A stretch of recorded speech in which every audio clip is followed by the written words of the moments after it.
Imagine this. It's late. You're holding a sleeping baby in one arm, and an ad pops up on your phone promising $1,000 of free government money for your newborn. A mother named Priya down in Fort Worth saw exactly that.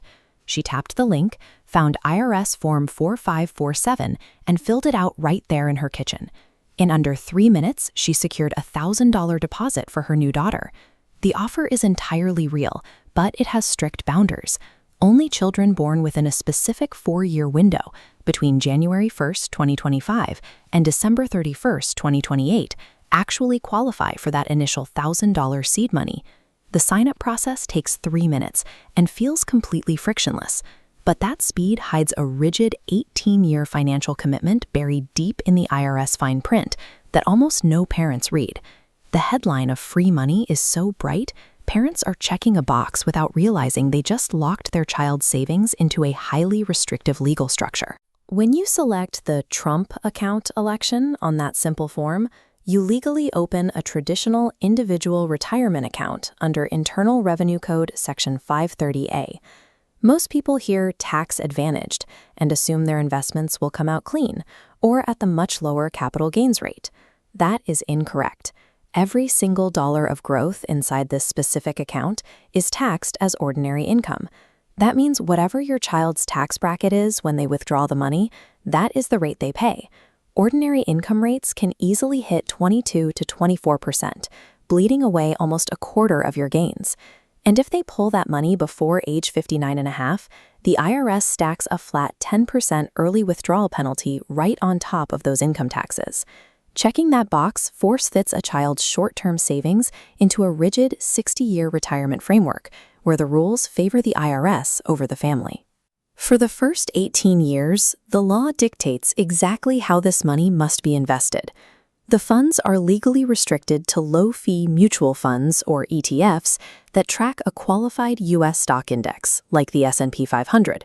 Keeping fees below 0.1% is excellent, but the trade-off is severe. You are legally barred from holding bonds, international stocks, or age-based target date funds. Being forced into 100% U.S. equities carries massive risk. Between the year 2000 and 2010, the American stock market had a lost decade, returning essentially zero after inflation. If that lost decade happens right as your child applies to college, you have no mechanism to shift into safer assets to protect the balance. A 529 plan lets you dial back risk automatically. This account does not. Forcing a child's entire net worth into the stock market with zero diversification removes your most crucial risk management tools exactly when you need to pay for tuition. But the most rigid restriction isn't about the stocks. It's about what happens on the first day of the year your child turns 18. The account fully converts into a standard traditional IRA, and full legal control transfers to them. You are completely locked out. Assuming you contribute the $5,000 annual maximum along with the government's initial seed, Schwab projects that an 18-year-old could suddenly take control of a balance exceeding $100,000. At that exact moment, that teenager has absolute legal authority to cash out the entire balance. They don't need to use it for education. They can buy a car, take the tax hit and the 10% penalty out of the principal, and walk away with the rest. You can spend 18 years diligently sacrificing to save for their future, and they can legally liquidate it in 10 minutes. There are zero structural guardrails to stop them. Let's look at the math if your child actually uses the money for higher education. Say you need to pull $60,000 to pay for 1 year of college tuition. This chart breaks down that specific withdrawal. Because the money is for education, the IRS waives the 10% penalty. But they do not waive the taxes. If your child has a part-time job putting them in the 12% bracket, the ordinary income tax on the growth alone costs roughly $7,000. Now compare that to pulling the exact same $60,000 from a 529 plan. For qualified tuition, the tax is zero, and the penalty is zero. You keep every single dollar. When you scale that single-year gap across a 4-year degree, the Trump account creates a massive cumulative deficit. You're looking at a $25,000 to $35,000 shortfall purely in taxes. Funding a degree through this account triggers a $30,000 tax penalty that actively evaporates the family wealth you worked for 18 years to build. This chart maps out exactly how to handle this account based on your financial goals. Your decision comes down to two paths: college savings on the left or ultra-long-term retirement on the right.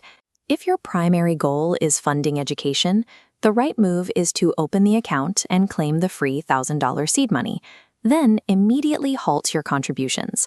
Redirect your ongoing annual savings into a tax-free 529 plan to protect yourself from that massive tax hit. The single optimal use case for the Trump account lives on the right side. You leave the balance completely untouched until age 18. Then, while your child is in a low tax bracket, they convert it to a Roth IRA, pay a tiny tax bill, and let it compound tax-free to nearly $500,000 by age 60. But let's be realistic about what that requires. It demands advanced tax planning, and it relies on an 18-year-old having the self-control to look at a six-figure bank balance and ignore it for 4 decades.